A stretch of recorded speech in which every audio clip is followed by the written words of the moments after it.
showmaster. Se, som rigtig mange af jer ved, og der kunne jo være enkelte nye blandt, derfor siger jeg det lige igen. Der er mange, der har hørt mig sige det her før. Så er det jo sådan med Gardehusarregimentet, at det oprindeligt blev grundlagt i 1762. Det var en tid, hvor Frederik den 5. han var ved at rage uklar med Rusland, og russerne de havde dengang de frygtede kosakker. Danmark havde indtil da primært haft tungt rytteri, og derfor var gode råd jo dyre. Frederik den 5. han havde imidlertid opsnappet, at rundt omkring i Europa, der var man begyndt at implementere et nyt koncept af rytteri. Let rytteri, hurtigt rytteri på små vævre heste med relativt korte, halvkrumme sabler.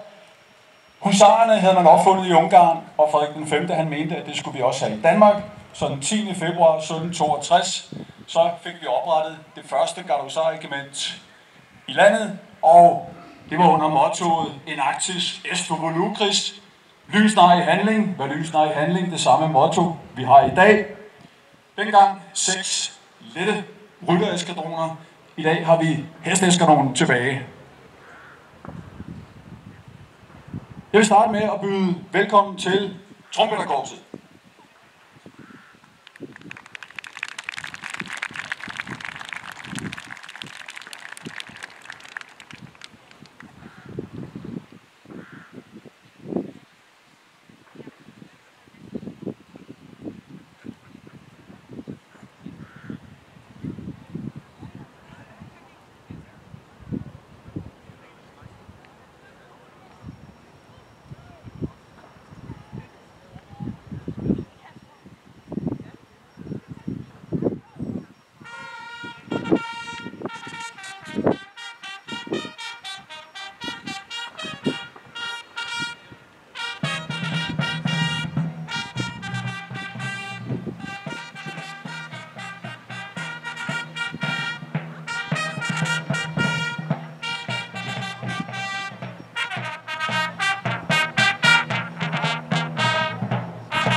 for det, og tak til Hesteskadronens trompetterkorps.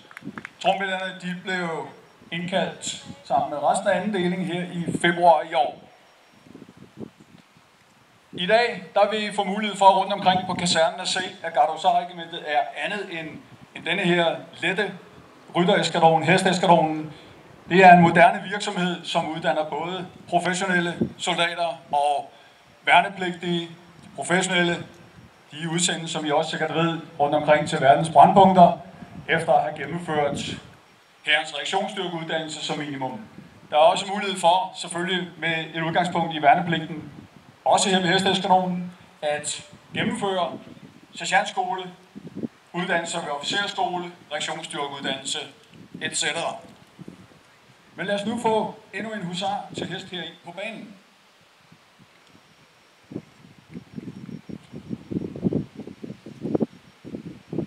Og mens husar Bishold og hesten Galaxy kommer ind, så vil jeg benytte lejligheden til, mens I ser på ekvipagen, at sige, at ved eskadronen, der har vi 75 heste opstallet i staldområdet her lige vest for jer.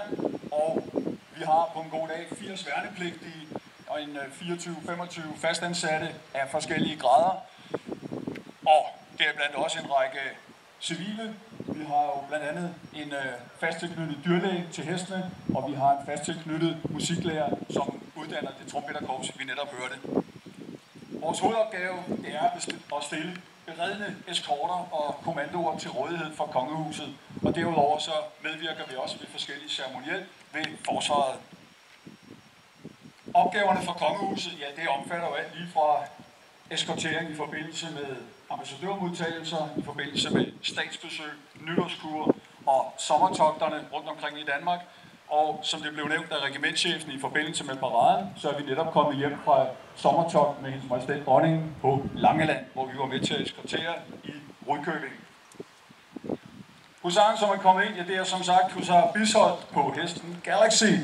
Og som I lægger mærke til, Bishold, det er jo bynavn, og vi har valgt ved eskadronen at holde fast ved den gode tradition, at husarer, de kaldes et bynavn, relateret til den hjemstavn, de kommer fra. Det var smart i gamle dage, når en let ryttereskadron drog igennem landet, og man kunne kalde husar Slagelse frem, hvis man red igennem lokalområdet i Slagelse, hvor husaren var stedkendt.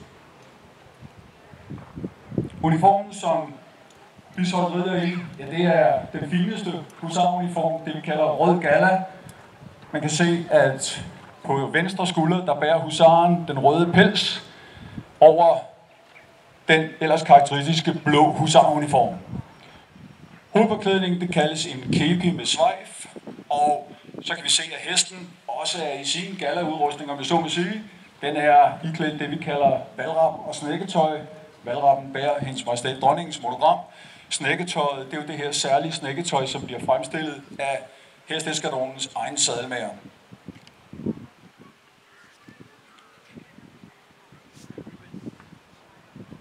Den opvisning, som vi skal se lige om lidt, den udføres af værnepligtige husarer fra anden deling, som sagt.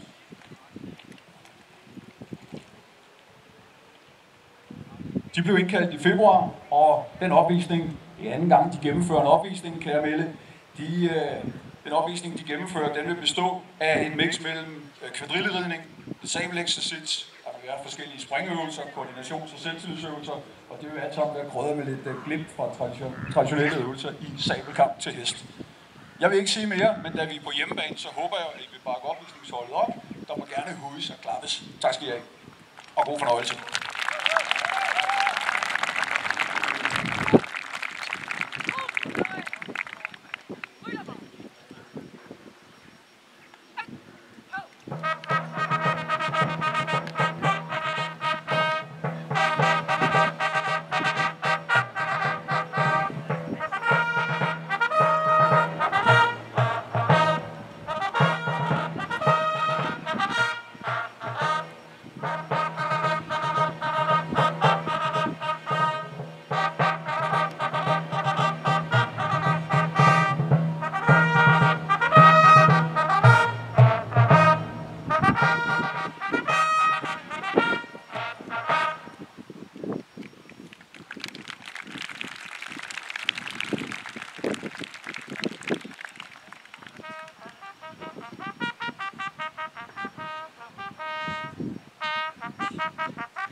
1, 2,